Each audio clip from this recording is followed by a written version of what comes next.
Hello, everyone. My name is Payal Tandon. Welcome to this Permutations and Combination webinar here on YouTube. Before we go into the presentation mode, let's understand a bit more about how it is that you approach probability and permutations and combination questions.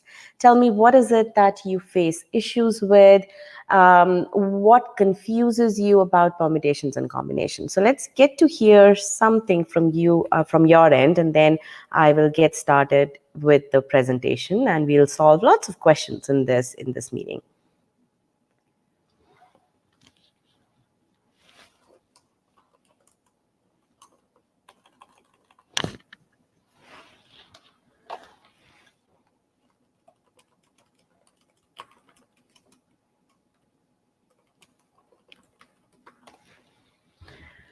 All right, so I see concept of distribution, juggling between common sense and memorized concept rules. Good. What else?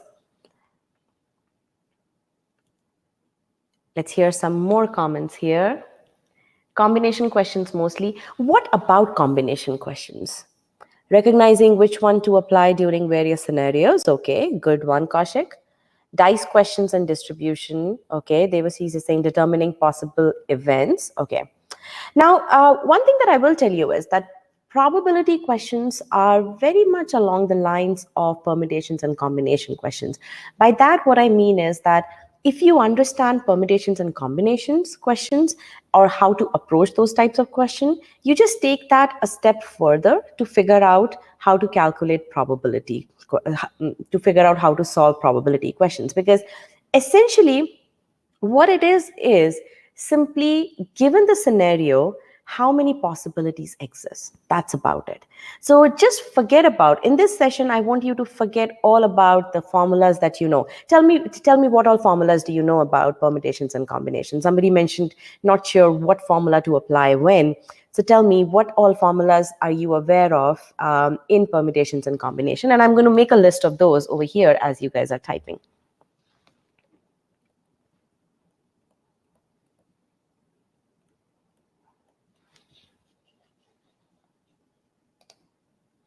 So tell me, what all formula are you aware of?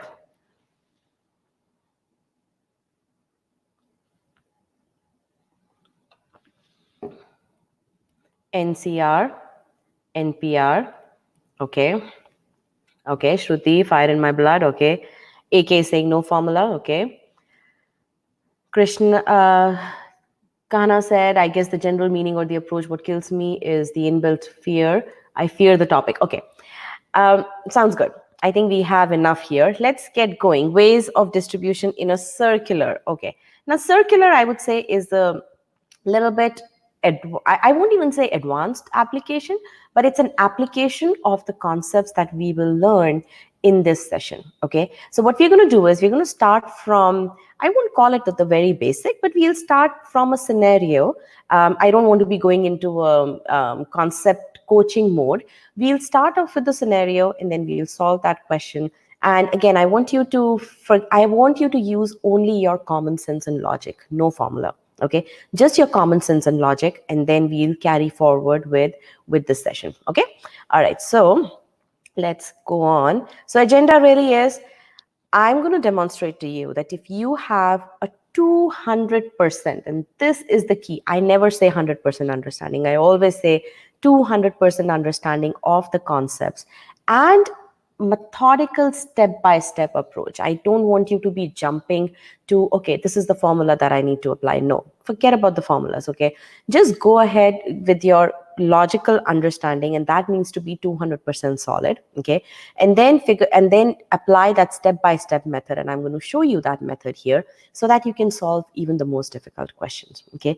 And then I'm going to pinpoint certain gaps in your concept. So based on the questions that you're asking me, based on the responses that you're selecting for the questions, I will be able to give you feedback that, okay, if you're asking me this, then this is something which you need to work on, or if you made this mistake, then this is something that you need to work on, okay?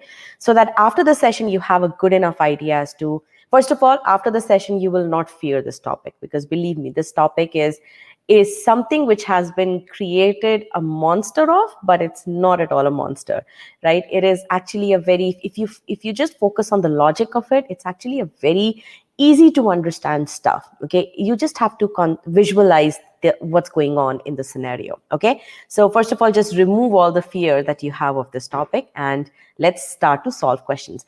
Now, this is the first question.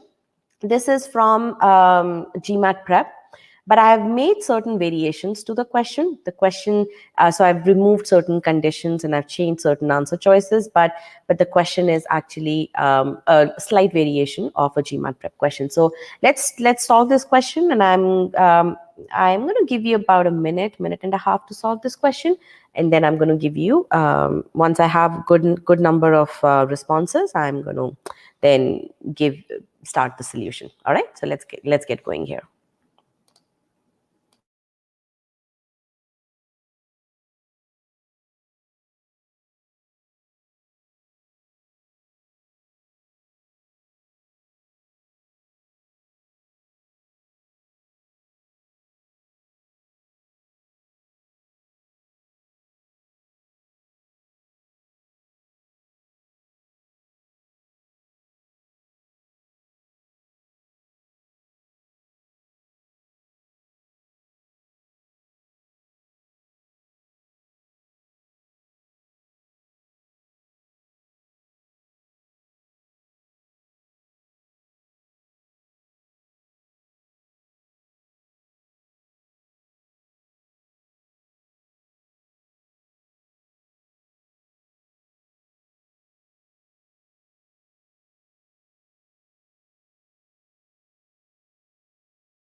All right, everyone got the question answer correct except for AK. So A, actually now I'm getting some incorrect answer choices as well.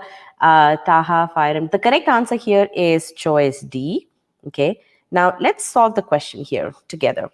And again, this is a straightforward question. Okay, but let's figure out how to go about doing it.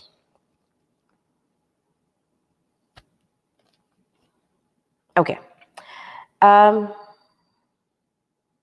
right, so what's given to us is that each identification number is to consist of 4 digits from 0 to 9. So the first thing that I do is I formulate what it is that I'm looking to do here. I'm looking to fill in these 4 spaces. Okay.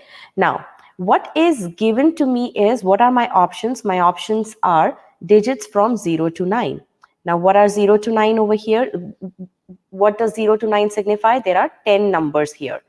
There are 10 options that I can put in any one of these, in these four spaces, right? Now, if I have 10 options here, then what does it say? It also says that the first digit cannot be 0, which means for my first digit, I have 9 options. Okay. For my second digit, how many options do I have? I have all the 10 options. For my third digit, again, I have all the 10 options. For my fourth digit, I have all the 10 options. Okay. So what I've done is, first I figured out what is it that I need to create. Then I'm figuring out, this was my first thing. Then I'm figuring out what all options do I have? What do I have to choose from? Then based on that, I'm seeing, are there any other conditions applied? Definitely, there are certain other conditions applied. For example, over here, right? First digit cannot be 0. Now I'm seeing, okay, is there anything else applied here? No. The question doesn't say that I need that each of these numbers need to be different. The question does not say that, right? Which means that if I put in let's say if I put in 9 over here, then my next digit can also be 9. That is also absolutely fine. Okay. So that means I have in all, for over here I have 10 options, here I have 10 options, and here I have 10 options. Now, my next question to you would be, somebody asked me earlier, I'm not sure, somebody mentioned earlier, I'm not sure whether I should be adding this or whether I should be multiplying this.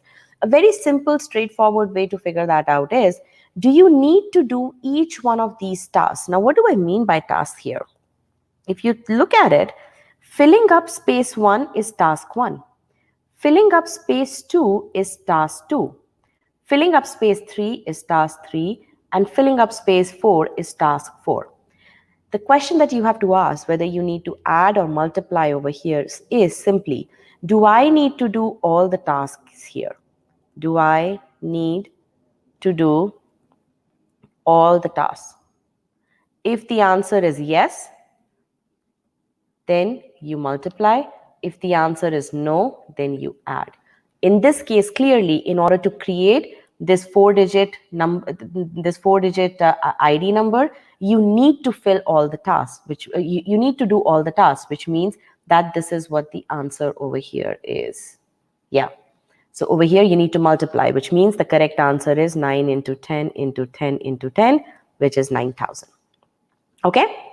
So everyone who selected choice B or choice A, that's not the correct answer. So tell me, where did you falter over here? Why did you make this mistake? I mean, this is the most basics of the questions.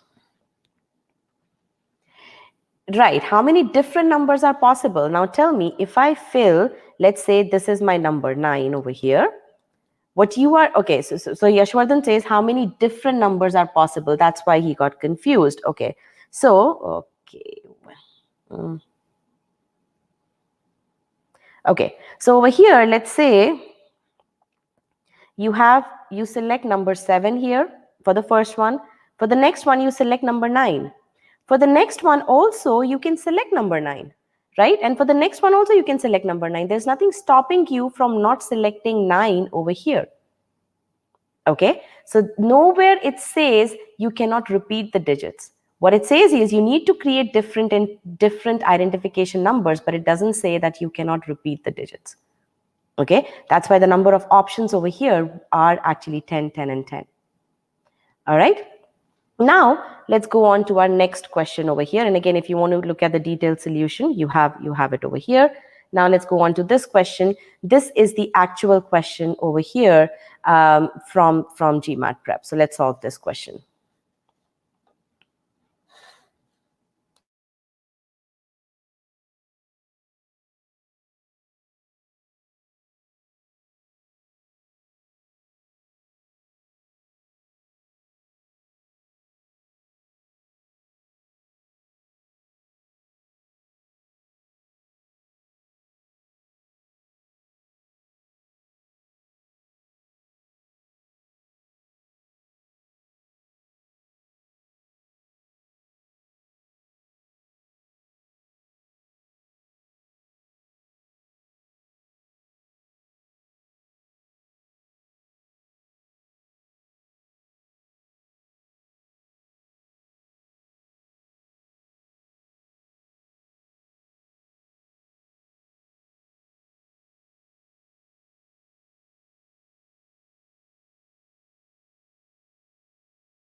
All right. So I see quite a few responses here. Choice B is the correct answer. Okay. B is the correct. Oh, sorry about that. Choice B is the correct answer here. I see one student who has selected choice C, and I see Yashwardhan now recognizes that for this question, the correct answer is choice B, not for the previous one.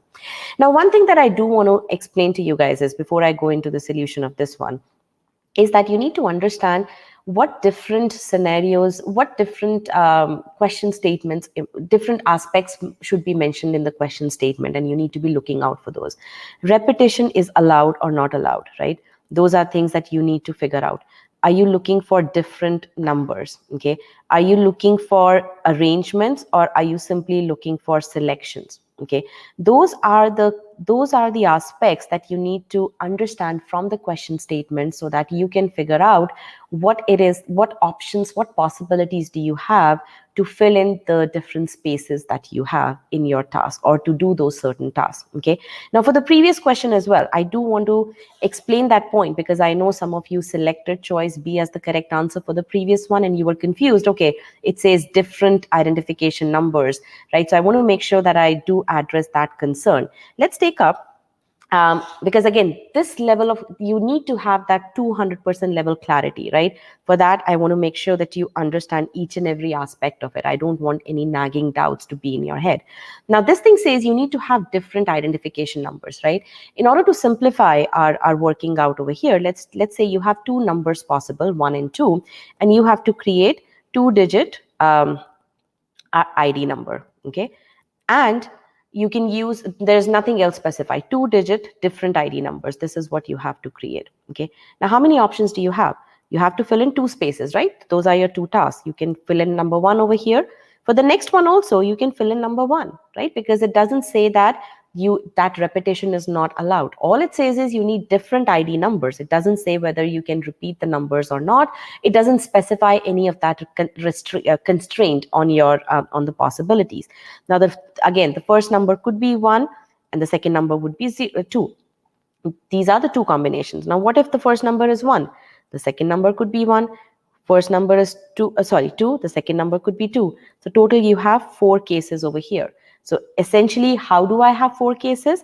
For the first blank, I have 2 options. For the second space, I also have I have 2 options again, which means 4 over here. Okay. So again, whenever you are in a doubt, when you're solving such questions, make sure that you apply that same scenario on a limited set of on a limited set of numbers so that you can work it out on your own and get that level of clarity. Ultimately, in the exam environment, I obviously don't want you to be working out the stuff, but just so you understand how is it that we are getting 10 over here, 10 over here, 10 over here, but 9 over here, given the question statement, I want you to work it out so that you get that 200% clarity of the concept. Okay, does that make sense? Because if you don't have this level of clarity at this level of question, then as we add complexity to these questions, those questions will start to become difficult. And that is what the problem with PNC as a topic is. Okay, you don't have the basic understanding, that 200% confidence. That is why you end up faltering on questions which have slight complications added to them. Okay, all right, so now let's move on to this question over here. Over here again, what is given to us is you have 4 different digits. So this is my objective equation. I need to fill in space 1, I need to fill in space 2, I need to fill in space 3 and space 4. And by the way, I need to do each one of these tasks. So whatever possibilities I have, I need to multiply those possibilities. That is my first step always whenever I read a question which is a counting based question. Okay. Now, what are the options over here? I have these 10 digits over here, inclusive, which means that I have all the 10 digits, except that first digit cannot be 0. Now, first digit cannot be 0, which means this part over here implies that I have only 9 options. Okay. Now, I also have another thing specified over here, which is that these are to be different digits. This is something which was missing in the previous question. Now, these are to be different digits, which means how many options do I have for the second one? I have 9 options. I still have 9 options because remember, for the second one, I actually have 10 options, but because I have already used up 1 over here, I will have 9 options. But again, I don't have 0 to be used in the first part, which means that I have 9 options over here. I don't have 8, I have 9 options here. Now I have 9 options here, I have 8 options here, I have 7 options here, which means that the correct answer is choice B. So for those of you who selected choice C, you faltered in setting up your possibilities that exist. Okay. All right. So now again, detailed solution is here. You can go through it. It's all text-based solution, so you can understand all the rationale that is put in over here. So again, the main takeaway over here is read the question statement carefully so that you extract the information, all the information that you need for your objective equation. Okay. Now let's solve question number 3.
All right. So I see that actually everyone has selected the correct answer.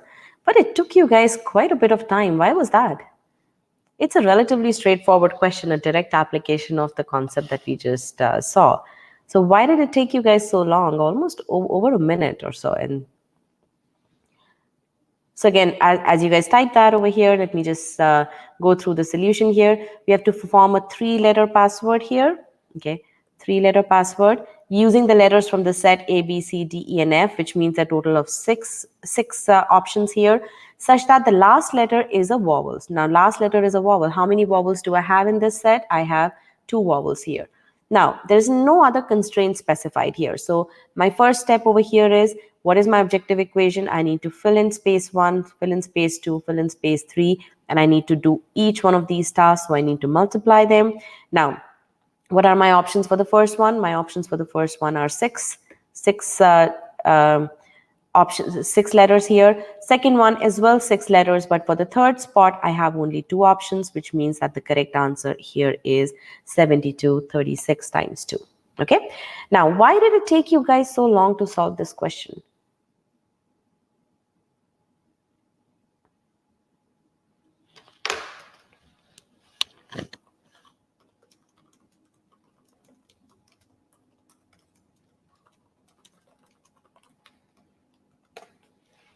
And that's something which you have to ask yourself.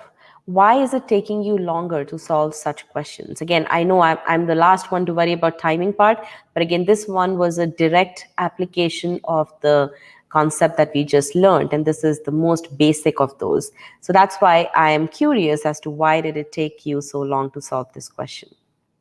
Were you confused between, do I need to multiply? Were you confused about, do I have 5 options for this one? Or do I have, so how many options I have here? So again, those are things that you have to ask yourself, because if you are confused at this stage, this means that you do not really have that level of confidence. Okay, if it's some technical issue with your internet or other stuff, then that's a different thing. So Priyam, confidence build up. Okay, so I definitely, which is an indication that you're still not 200% confident of your conceptual understanding, right? So I would actually suggest that you go through concept one in the in our permutations and combination module, because in that concept we actually build the level of understanding that you need to have. Now, Yashvardhan, you were waiting for others to answer first. Good, but actually, let's not do that from next point on. Okay, from next question on. Fire in my blood. I was trying to use the formula as far as possible. Don't do that, because then if you start to use, if you are, again, as I said, forget about the formulas. Just use this logical, most basic way of approaching PNC questions. Okay, because if you are entangled in the formulas are nothing but taking the filling spaces method and bringing a structure to it in form of a concise, I won't even say structure, I would say it really basically is a very concise way. I can't spell concise here. It's a very concise manner of presenting this particular methodology. So I would really say go ahead, solve the questions utilizing this most basic approach. Okay, all right, so again, detailed solution is over here. You can take a look at it. But one thing that I do want you to point to, one thing that I do want to draw your attention to is that always list out when you're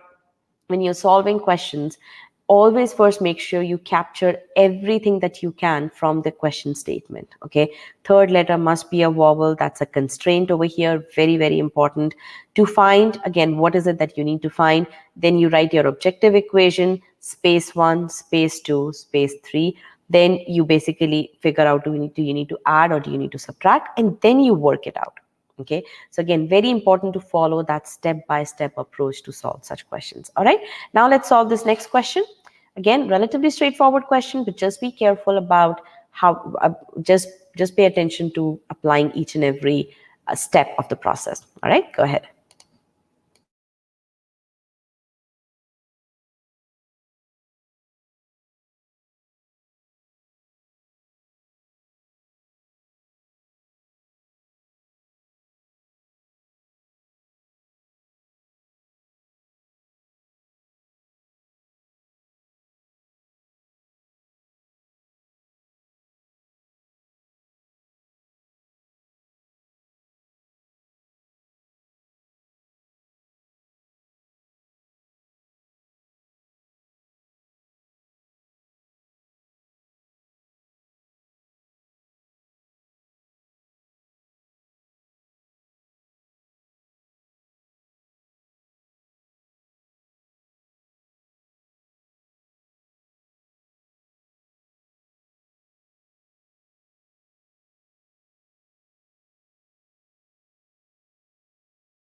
All right, so I have quite a few responses. Everyone has selected choice D. Aries changed his from C to D. Let's get a few more responses here.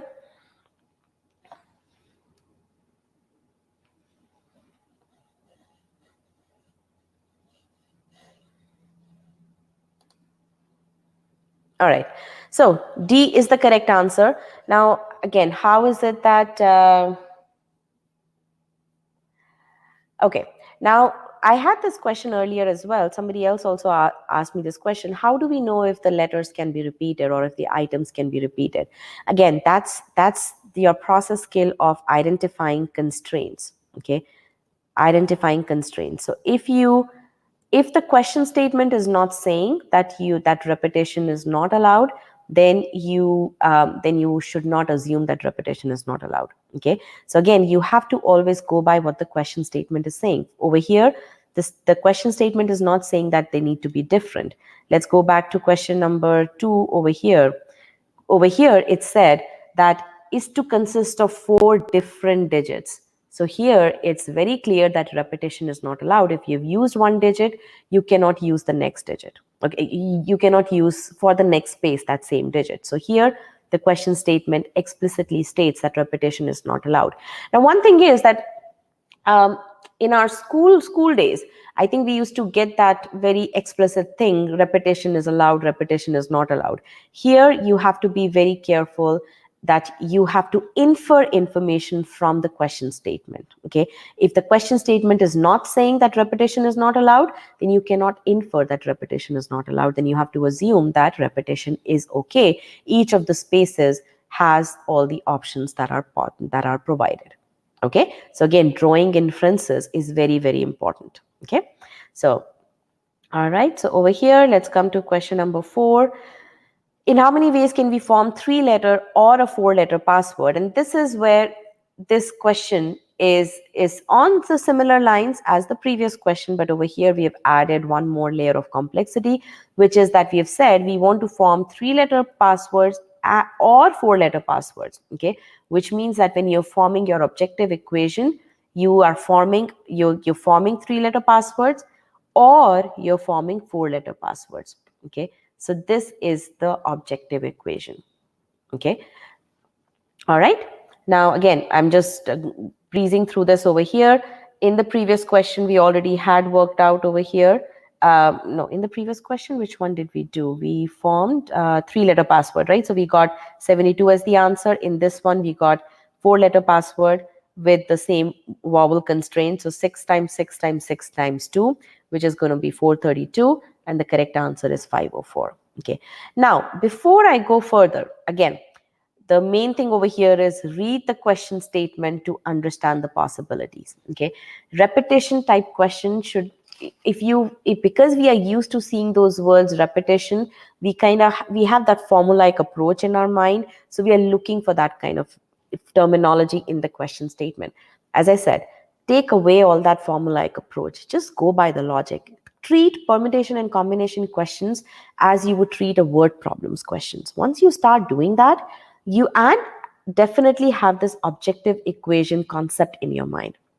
Okay, once you start to do that, you will see that these questions are actually relatively straightforward. They are not the monsters that they are created out to be. Okay, now again, do you guys feel more confident? We've solved 4 questions. Do you guys feel more confident about your level of understanding? Before I go on to our next concept here.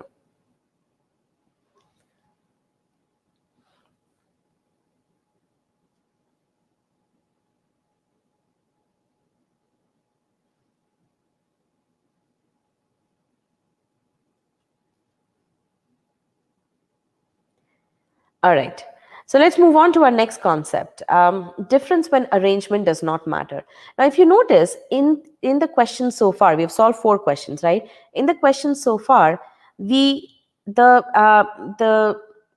level of you needed to do arrangement. What do I mean by that? It wasn't just that you were given 6 numbers and from there you had to, or you were given 10 numbers and from there you had to solve, you had to create, you just had to select 4 numbers. No, over here you had to arrange those 4 numbers as well. So 1 2 5 4, same 4 digits. However, we had to arrange those numbers. Okay, so again, arrangement was important. Likewise, over here in question number 3 and 4, you had those passwords, but you had to arrange those passwords, right?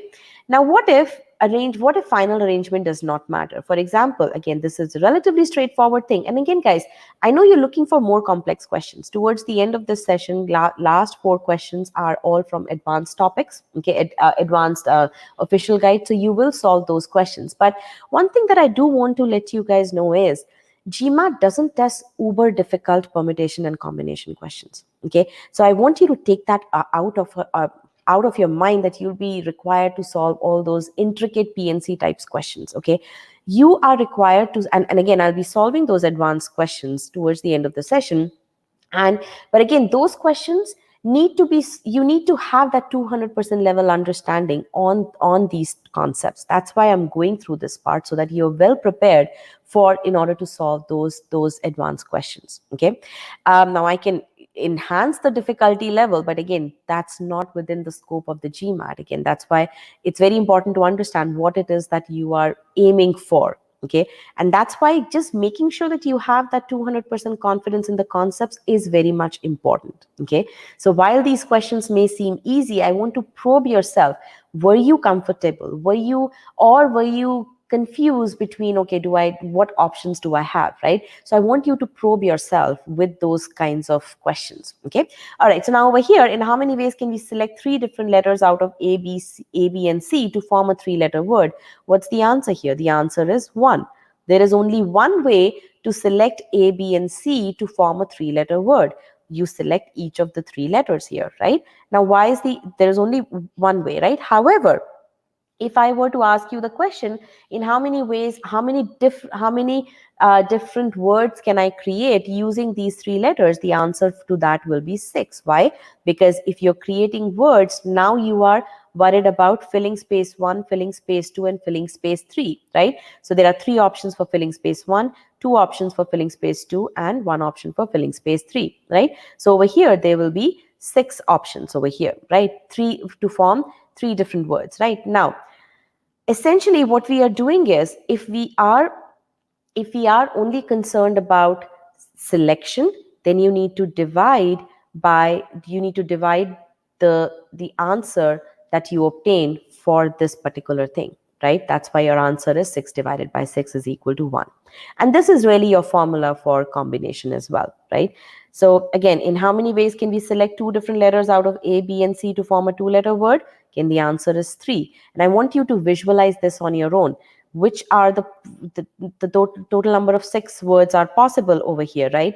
And again, is AB a different selection than BA? No, it's not, right? So we are double counting these, and that's why we have to divide the answer. Okay, so the answer is 3 over here. Now we're going to, and this is where we are. So the answer is usually you calculate the total is actually total words, how many total words are possible, and then words that are formed using the 2 letters. Okay, that's the formula that you apply over here. Now, applying this, let's now answer this question. This is also an official question. Let's solve this question. There's a slight variation in which I've actually changed the answer choices a little bit. So let's solve this question now.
All right.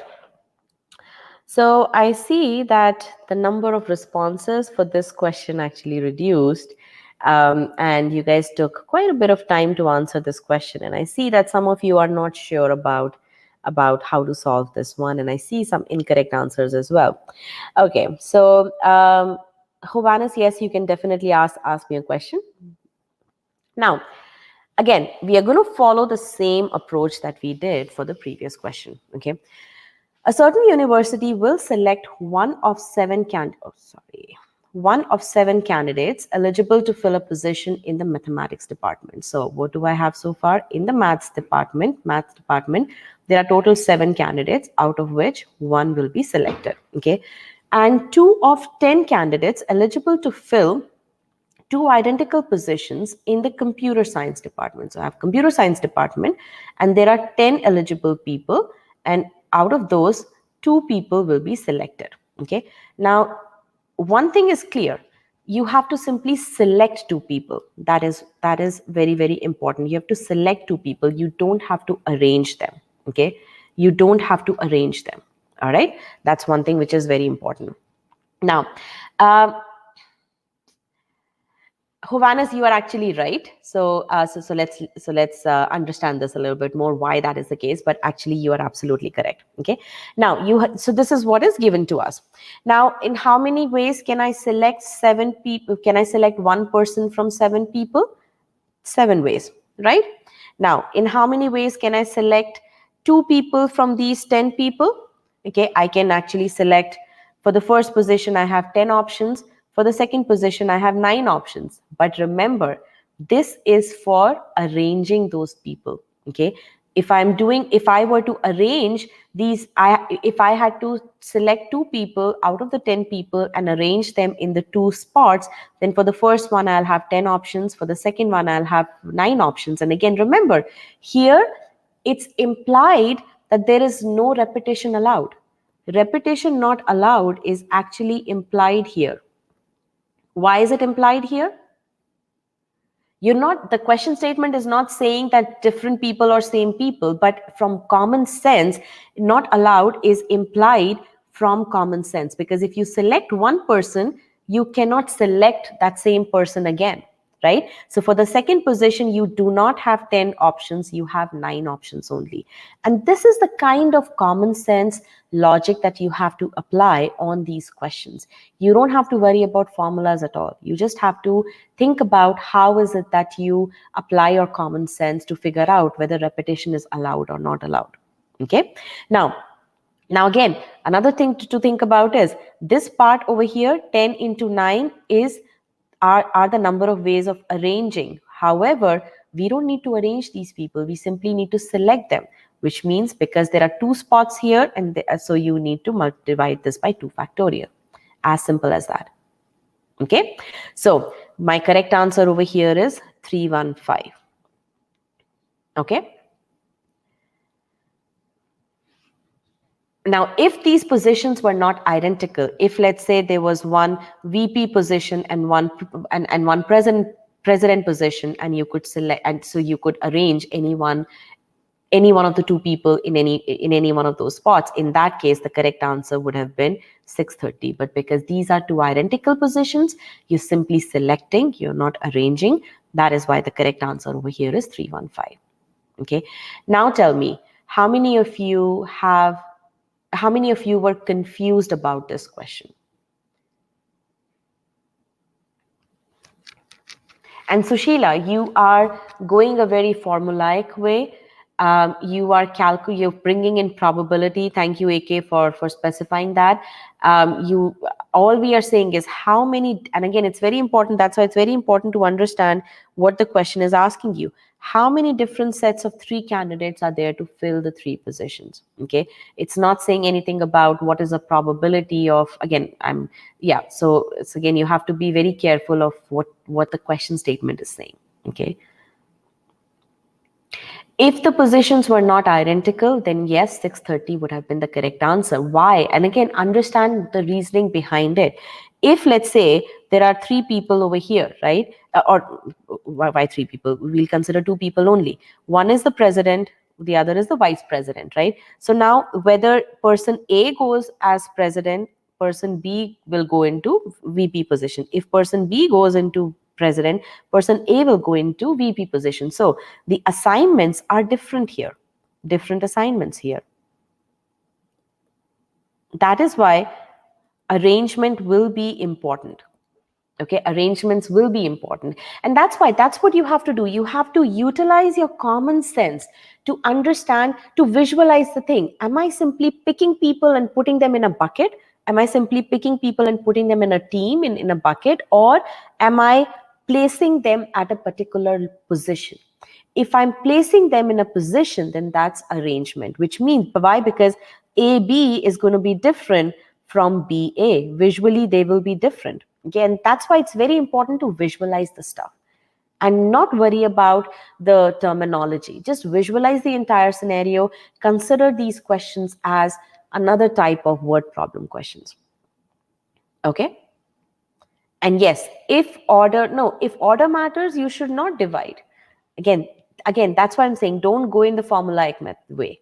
Okay, if you are filling, and that's why what I will suggest is, definitely I can't be teaching you all of those things over here. My job here is to tell you what level of confidence you have, and if you don't have that right level of confidence based on the questions that you're asking me, you definitely need to build that. And that is why you definitely need to go through the concept file 1 of permutation and combination module. You should definitely go through that.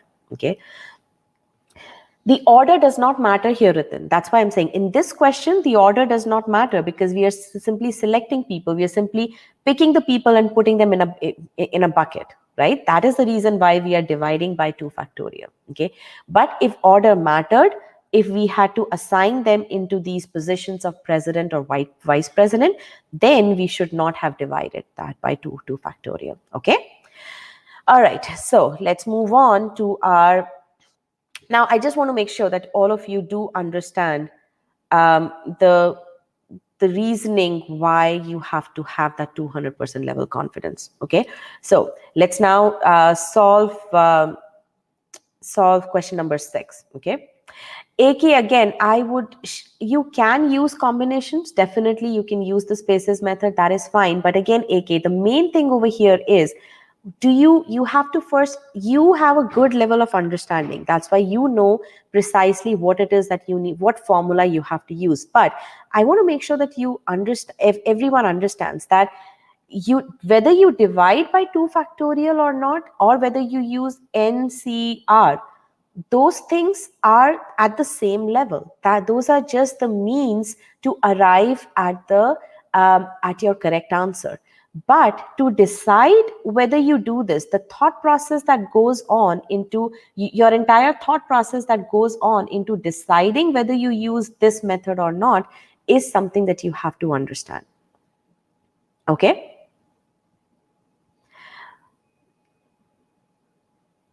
And once you are very, very certain about, once you're clear about your conceptual understanding, then you can use any formulas. Because again, those formulas are based on these first principles. Okay. All right. So now let's move on to this question. Let's solve this question.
All right. I see quite a few responses. Choice D is the correct answer. There's one choice E. So again, very straightforward question. Class A has 6 boys and 4 girls. while class B has 8 boys and 7 girls. And how many ways can a teacher select 2 boys from class A? We have to select 2 boys. So again, we can definitely, because it's very clear over here we are selecting, so there's no second thoughts about it. We can definitely use our combination formula 6C2 and exactly 1 girl from class B. Now and, which means you have to multiply, and exactly 1 girl from class B. Class B has 7 girls, so 7C1. Okay, so again, what you're doing over here is you are doing filling spaces method. What is our task one? Our task one is to select 2 boys from 6 boys. Task 2 is select 1 girl from 7 girls, and you have to multiply those. So you are forming your objective equation, and then you're figuring out how many ways this thing is possible. So you're using combination formula to calculate the number of ways in which you do a certain task. Okay, but again, you need to figure out what is 6 here. You need to figure out from the question statement what goes here, what goes here, what goes here, and what goes here. Okay, and that's what you're doing over here. So the correct answer over here is choice D. Okay, all right, so again, the detailed solution is over here as well. Okay, now let's solve this question.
All right, so I see that the number of people who are who are putting the answer has actually gone down, and you are taking a little bit longer to solve these questions. So again, let's do this real quick. So over here,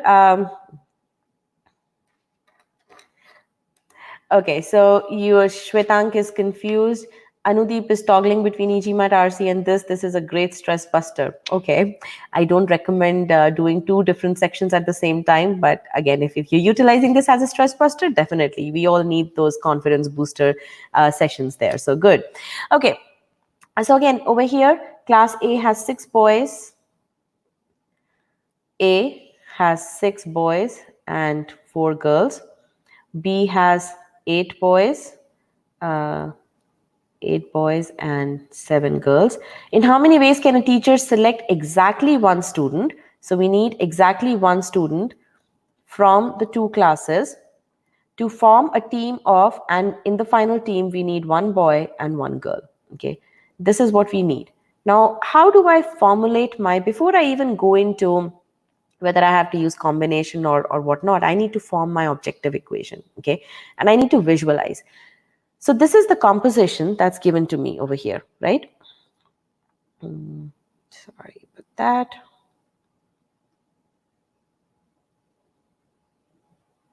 Okay. This is the combination that's given to me over here. This is the composition of the classroom. Now I have to select 1 student from A and 1 student from B. Okay. Now, if I have to select one, and I need one boy and one girl, so there are two possibilities that exist. One possibility is that I select a boy from class A and girl from class B, or I select a girl from class A and a boy from class B. Those are my two options. Okay. Now, I basically then, and do both these options have to exist together? No, the answer is no. Only one of those options need to exist, which means that I add these two. Okay. But when I'm selecting one boy from class B and one girl from one boy from class A and one girl from class B, I have to multiply the ways in which I can do that. Likewise, when I'm selecting one girl from class A and one boy from class B, I need to multiply those. So this formulation of the objective equation is what takes a little bit, is what is the most important part. Okay, that you need to visualize. You need to visualize the possibilities. You need to set up your objective equation. Once you set this objective equation up, then figuring out how many ways in which you can select one boy from class A, you can utilize your NCR formula, or you can simply do it by common sense here. Okay, so there are 6 boys and you have to select one boy, which means that over here you have 6 ways of doing it, or you can say 6C1. Or you have 7 girls, you have to select one girl from there, that's 7 over here. Then you have 4 girls here, you have to select one girl. Wait. To select one girl, so that's 4 times you have 8 boys, you have to select one boy, so that's 8, right? So that's your answer over here. The correct answer here is choice D. Okay. All right. So now with this, we again, as I said, you need to visualize the scenario. So for those of you who were confused about this, you need to understand that all you have to do is visualize the scenario. If you have to select one girl and one boy exactly by selecting one student from each of the classes, don't even worry about the formulas. First, just think about what your objective equation is. Formulas formulas are really required when you have to work it out, right?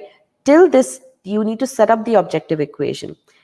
This point over here, you have to, all of this part over here, all of this processing is simply you visualizing what the question is asking you to do. Okay, over here, then you're simply doing the working out.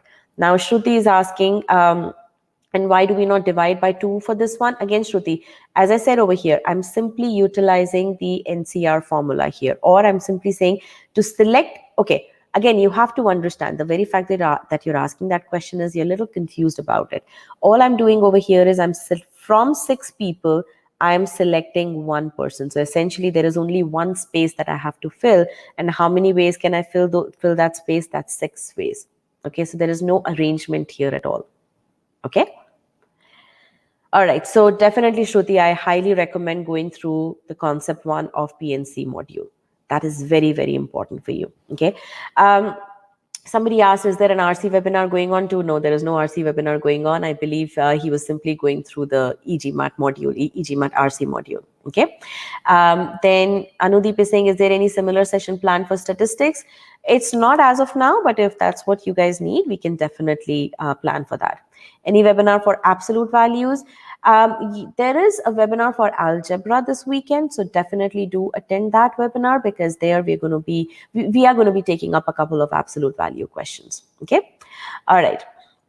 Now let's move on, and I'll share the link of the algebra webinar that's scheduled for this Saturday.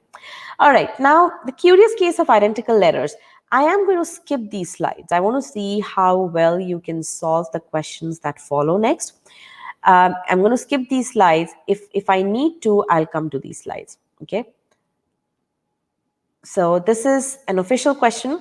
This is from OG Advanced book. So this is definitely 700 level question as rated by official guide. Now there is slight variation in the question, but those variations have been done only on the answer choices. The question itself is actually from the official guide. So let's solve this question.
All right.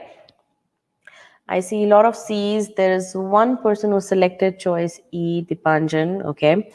All right. So how would you solve this question? Again, what's given to us is that these are the 6 letters CIRCLE, and I have to form 6 letter strings such as circle or CCRRLE. Using these letters, how many different 6 letter strings can be formed? Okay, so that's what I have to figure out. So essentially I have these 6 spaces here, right? And I need to fill in, I have to use all these letters here, right? Using these letters, right? So I have to, again, these letters have been given to me and I need to fill those in. Now, how many different 6 letter strings can be formed? Now over here, for the first space, I have 6 ways because I have 6 letters. Second one, I have 5, 4, 3, 2, 1, right? Now, one thing that's very clear is that these are the total things, right? However, because C is present twice, okay, I need to divide this number by 2 factorial. Why? Because if I select C here and C here, okay, if I select C1 and C2 like this, or if I select C2 and C1, really these combinations are exactly the same because there are no C2 and C1. They are actually C only, right? So that's why we have to take care of the repetition of the letter C, which means that I need to divide this total number of arrangements that are possible by 2 factorial. Okay, so the correct answer here is choice C. All right, now let's go on to our next question here.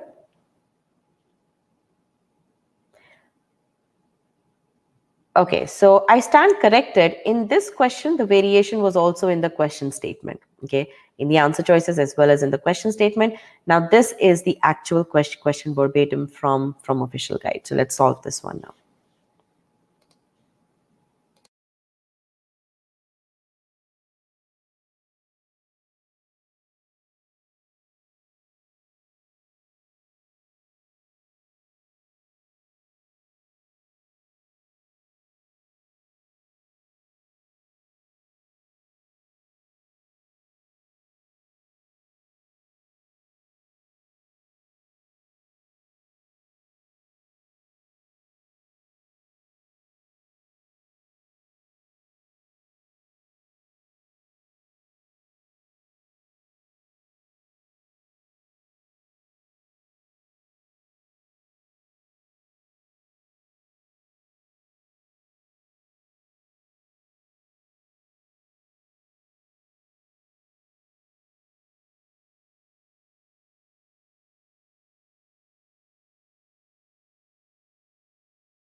All right, so I have quite a few responses here. Some are, most are correct, but I do see some incorrect responses. All right, so the correct answer here is choice B. So 240 is the correct answer. And I see that AK has already specified what the rationale is. You have to take essentially what's happening here is that C, and in which the 2 occurrences of C need to be separated by some other word. So you need to have by at least one other letter. So the possible cases are C dot C or you can have C dot dot C, or you can have C dot dot dot C, or C dot dot dot dot C, right? And again, these can be placed anywhere in the 6-letter word that you have, okay? So you can either calculate each of these combinations, okay? So you'll have to figure out objective equations for each of these and add those scenarios up. Or the more easy one is to recognize that what we can do is we can take total number of combinations that are possible that we calculated in the previous question and subtract the only scenario that is not in this particular question, which is that when C and C are together. Okay, so again, this is something which you need to visualize. Okay, how can I make the question easy? Okay, so again, visualization is very important. You take the total ways, you subtract all the ways in which CC are together. Okay, so over here, what you get is you already have your total ways, and the ways in which CC are together. Again, what you're doing for that is you have these, instead of assuming 6 spaces, you assume 5 spaces, and one of those spaces is taken, and you're assuming 5 letters. CC is one letter, I is another letter, R is another letter, L is another letter, and E is another letter, right? So you consider CC as one letter, and this becomes, the ways to arrange this will be 5 factorial. So you get 120 here. 360 was your previous one. 360 minus 120 is 240. Okay. So again, it doesn't matter what formula you use. What matters is, can you come up with this objective equation? Okay. And this is a difficult question. This is a 700 level question. Okay. Definitely a 700 level question. Okay. Again, no complexity involved here. As long as you know, as long as you can visualize the problem, there is nothing else that you have to do. Okay. All right. So now let's come to our next question, question number 10. This is also from advanced book.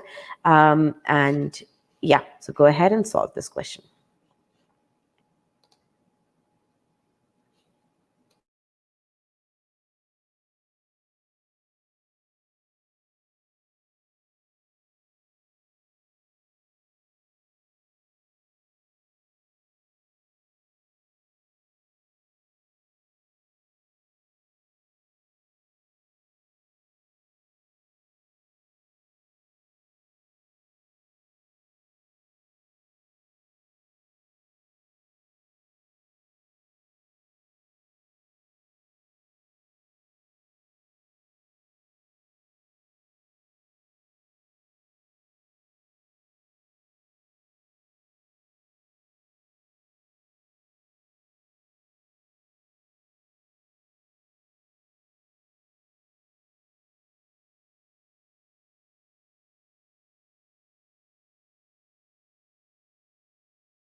All right. So choice B is the correct answer, 56. Now, one thing is that how many of you, I didn't see very many responses here. So tell me, how many of you feel confident about such questions?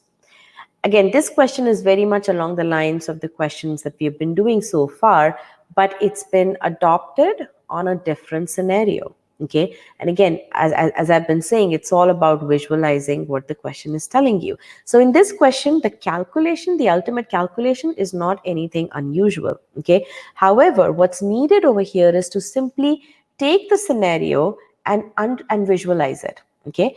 As long as you can do that, there is no problem in solving such advanced level questions as well. Okay. And that's why I say that if you have that conceptual clarity, if you have that 200% conceptual clarity, and if you apply the visualization techniques, okay, then you're golden. Okay. So really good. But make sure that you're not using a formulaic approach. You don't have in your head that, oh, this is what I had done there, this is the formula that I applied there. You need to know why you are applying the formulas, okay, why you are approaching it in the manner that you are. So in this question, what this is saying is that X and Y represent locations in a district where the streets form rectangular grid in traveling only north or east. So this is north and this is east. How many different paths are possible? So essentially, if you are essentially what you're doing over here is you have north, north, north. You're going east, east, east, east, and east. So this is one path. If you went some other path, let's go some other path over here. North, north. Sorry, this is east, east, east, east, north, north, east, east, east.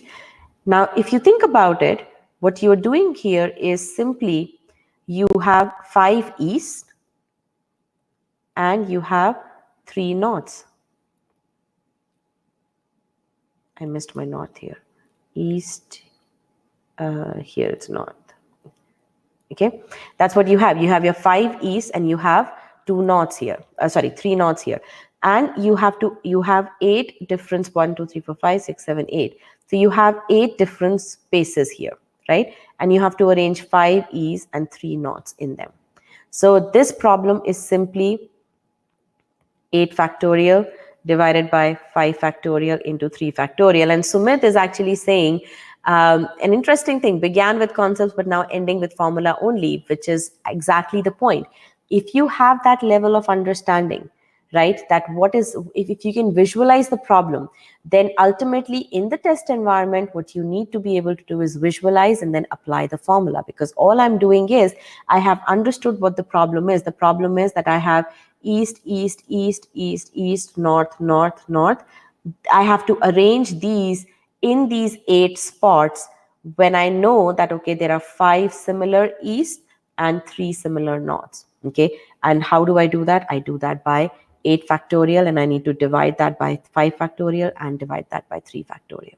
Okay, so the conceptual clarity that you need to have is how do you arrange these 8 things into these 8 spaces, and you recognize that there are 5 similar entities and 3 similar entities, and you need to be able to do this part over here. Okay, so those are the main concepts that you need to know. One is this concept and the other is this concept over here. Okay, and I did skip the slides of this particular concepts, but they are there in your PDF, so definitely go through them if you don't have the clarity. Okay, the main thing over here is setting up this objective equation. Okay, and you set up this objective equation after visualization. Okay, so again, when you're preparing for the test, make sure that you have this level of understanding for each and every concept. This concept over here, this concept over here. And you are able to create your objective equation after visualization. Okay, this is a map problem, but what we have converted that problem into by visualization is simply a string arrangement problem. That's what we have done. We have visualized this problem into a string arrangement problem. Okay, Anirudh, why we divide by factorial 5 and 3? Again, I won't have the time to go through this. It's already 17 minutes past. But in this PDF, I have this curious case of identical letters. Please go through these slides. I've explained the scenario one by one, and you will be able to understand why is it that we have to divide by the number. Okay, and again, I would definitely recommend. So essentially, these slides contain the derivation of this formula, and this is the formula that we have applied on that question. Okay, now I would definitely recommend you to go through the permutations and combination module in the GMAT course, in the advanced topic course. So that would be definitely very, very helpful for you. Okay, all right. So now let's look at the last question here, question number 11. And that will be our last question. So go ahead and solve it. And this is also official guide advanced.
All right, so I see that some of you are still putting in your responses. Again, this is along similar lines as the previous question, but there is one more inference that you have to draw here. First of all, along a route that is confined to the square grid of 4 streets and 3 avenues. So there are 4 streets and 3 avenues, okay? And what is it that she can take minimum possible length? Now, when you say, first of all, it's along these streets. You can't go diagonally, okay? That's not an option, okay? It's along these streets over here. Second thing is that you can't go zigzag like this. You can't go here, you can't do back and forth, because then that would not be the minimum thing. Okay, so again, those are the inferences that you have to draw to come up with what is it that I'm actually doing here, because ultimately you need to translate this problem into, sorry about that, you have to translate this problem into a scenario that you can understand. Okay, so essentially over here what you're doing is you have 1 2 3, and then you have over here these avenues. So essentially you have total of 5 spots here, okay, 3 S's and 2 avenues, and that's what you have to arrange. So you get to that point wherein you can apply your formula over here, 5 factorial ways, but there are 3 similar streets and 2 similar avenues, and that's what your answer is. Your final answer is 10 over here. Okay, this is the exact copy of, I would say this is a very similar question to the previous question. Both of these questions are in the OG Advanced book. Okay, again, the point over here is OG Advanced contains 700 level questions, right? The point over here is you don't have to fret permutations and combination questions, as long as you understand the basics behind it, as long as you understand the objective equation that needs to be formed, as long as you can visualize, as long as you know how do you calculate the number of ways. Your formulas come into how do you calculate the number of ways, okay? You would be able to solve such questions. I want you to have that level of confidence. Nothing over here was overly complicated. All you had to do was visualize, and a number of you got the questions correct, right? But again, it's very important that you understand how the logic that you're utilizing, okay? And again, GMAT is a test of logic. As long as you are 200% certain with the concepts, as long as you spend the time in reading the question statement, as long as you spend the time in reading the question statement, take your time to visualize the scenario. Don't hurry up, so that you understand, is repetition allowed? Okay, formulate your equation before you even start doing the calculations. In the end, you then do the calculation. Okay, any source to practice application oriented problems? Absolutely. Quant Scholar Renew. You in the permutation and combination course, you have advanced you have practice exercises, you have application files. Definitely you need to spend the time on that. Okay, again, that's what successful students do.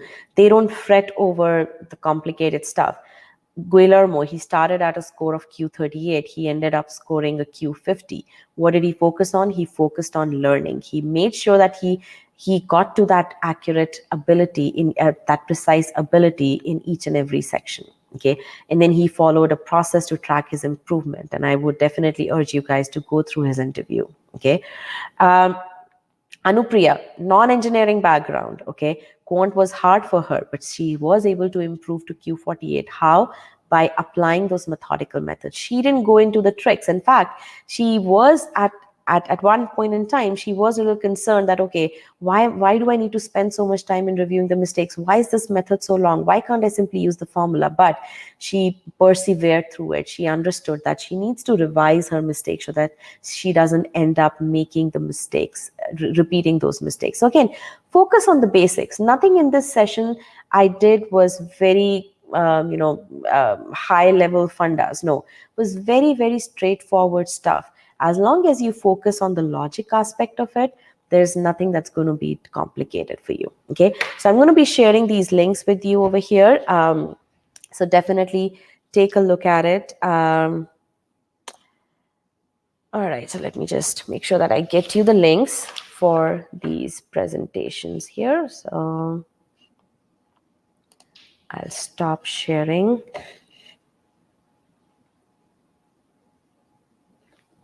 Okay.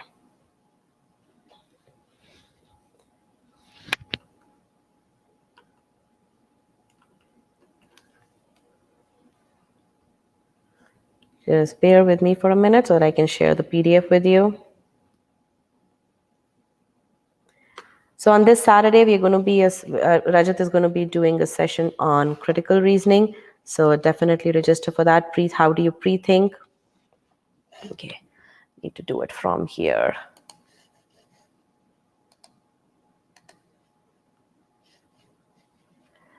So give me 1 second here.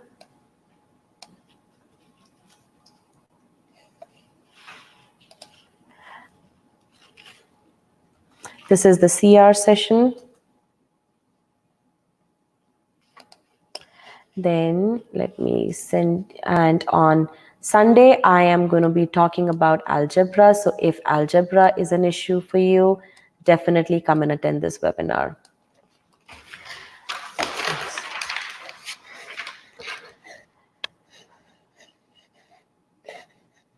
AK is asking, what device did I use to write on the PPT? I was using my Surface Pro monitor. And this is the algebra webinar. So definitely register for that. And here is the link to the PDF. So you have this. All right. So again, guys, my funda as is for all the other stuff, it's the same. You have to make sure that you focus on the logic aspect of it. Okay, that's the most important thing. Don't basically go by the formulas. Just go by the logic. And as long as you stick to logic, that's the same for verbal. That's exactly the same for quant. Okay, you will be good. Anudeep, crunch for time as of now. I have GMAT in 5 days. I'm trying to get CR and RC in place, but we'll check it out later. Okay. Can I master CR pre-thinking in 15 days? Absolutely. You can master it in 7 days. All you have to do is focused effort, and you have to use the right material. Okay. So definitely attend Rajat's webinar so that you can figure out, you can understand how to pre-think. Okay. Any session on series? We haven't planned that yet, but we will definitely look into it. Had a doubt in probability. Is there an upcoming webinar? No, we don't have an upcoming webinar in probability, but I can definitely include some probability questions in one of my other quant webinars. So I can definitely look into that. Can we have modifier session for verbal? We will have an SC session that's going to be more from error log perspective. So we will definitely look into. I will be creating that session the content for that session. So I'll definitely include some modifiers questions in there. Okay. All right, guys. So thank you very much. I am really glad, fire in my blood, to listen to to read your comment. Thank you so much. That really makes my day. So I can really enjoy my weekend over here. So good. Can RC session held on 16th. Chandika, can you send me an email so that I can send you the link to the RC session RC session recording? Okay. So, all right then. Good luck, everyone. And again, I hope that majority of you are no longer scared of PNC. PNC is really a straightforward topic. Okay, just treat it logically. That's about it. Okay. So, Hovannes, you have an exam on 11 December and sometimes have doubt in your ability to master verbal. Write to me at payal@gmaat.com. I have a full team of GMAT strategy experts who will help you. Okay. You would need to have a very solid study plan. So write to me and we will definitely get you to path of success. All right. Okay. Thank you. Thank you, everyone. It was lovely conducting this webinar and I'm really glad that it was helpful for you. Bye-bye.